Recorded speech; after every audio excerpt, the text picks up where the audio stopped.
I didn't flinch when the judge called my name, didn't blink, didn't smile. I simply stood, buttoned my coat, and walked toward the bench while my wife's entire family turned pale, as if the air had been sucked out of the courtroom. "Would you please take over?" the judge asked, voice firm but measured. "I'm not qualified to handle this federal case."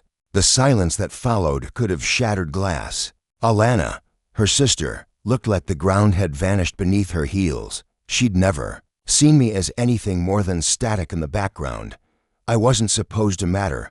Let me rewind. I married into the kind of family that speaks in curated tones and fake laughter, the kind that turns their heads in unison and smiles for appearances. They never outright said what they thought of me, not at first, but it lingered in every interaction, in every subtle dismissal, in how I was always introduced as Rachel's husband, never by name.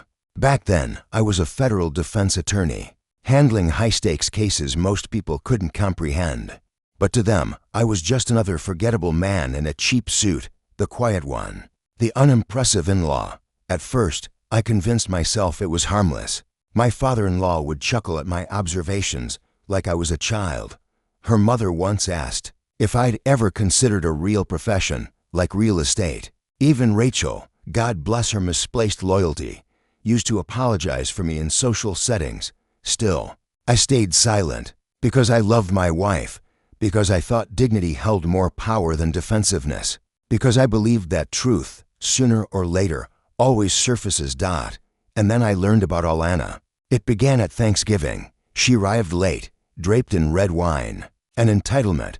She boasted about a consulting gig with a pharmaceutical company, rattling off half-truths while her phone kept buzzing beside her plate. I caught the name. Read the messages. I knew the case. They were funneling research grants through a shell company, laundering money. Alana's credentials were being used to legitimize the operation. And I, the forgettable in-law, had just been appointed to the federal task force investigating it. They had no idea I was involved. In fact, they didn't even realize I still practiced law. I smiled that night, not from joy, from certainty. And then I began my work. 3 months of quiet, calculated effort. I buried myself in case files, followed digital trails, traced every transaction, every signature. I used a burner phone to leak anonymous tips. I forged internal leaks to bait them into mistakes. She was reckless, arrogant, so convinced that her last name was a shield, not a target. When the indictments dropped, Rachel's family panicked. Suddenly, I had a name again, invitations to dinner, questions about the law. They looked at me with wide eyes, voices wrapped in false admiration, and I smiled politely. "I'm just the in-law, remember." The trial moved swiftly. Federal court. 3 counts of wire fraud, 2 counts of conspiracy. 1 furious prosecutor who knew the weight of the case. Alana tried to take a plea deal, but I'd made sure the conditions were impossible. Mercy was never my goal. Collapse was. Silence after ruin. I went to every hearing, sat in the second row, close enough to watch her squirm, but far enough to remain invisible. She wouldn't look at me. Her parents couldn't. They shrank a little more each day, once so proud, now barely holding themselves upright. And then today. The judge paused mid-trial, eyes scanning the binder. He looked up. Double quotes, "Mr. Keene." I stood. The room stirred. "Would you please take over?" he asked. "Your expertise is required." I stepped forward. Alana mouthed, "What the hell?" Her lawyer leaned in fast, whispering frantic questions as if panic could undo inevitability. I opened the file on the podium. 1 page, then another, and another. All evidence I'd collected myself. Records of the shell company's creation.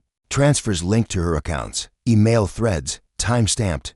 Authenticated, undeniable. I didn't raise my voice. I didn't need to. The truth did the heavy lifting. When I finished, I looked her parents dead in the eye and said, calm and clear, "Unfortunately, this level of corruption demands consequences." Rachel wasn't there. She had left a month before the trial began, packed her bags in silence after I showed her the wire transfers her sister had made in her name. She didn't cry, didn't fight, just walked out of our home like a ghost slipping into the night. For once, she chose the right silence. The verdict was fast. Guilty on all counts, no plea, no bail, no grace, Alana screamed. A raw, guttural sound that filled every corner of the courtroom. Her mother fainted in her seat. Her father stood frozen, mouth ajar, waiting for someone to say it wasn't real. No one did. I walked out before the sentencing. I didn't need to hear the years.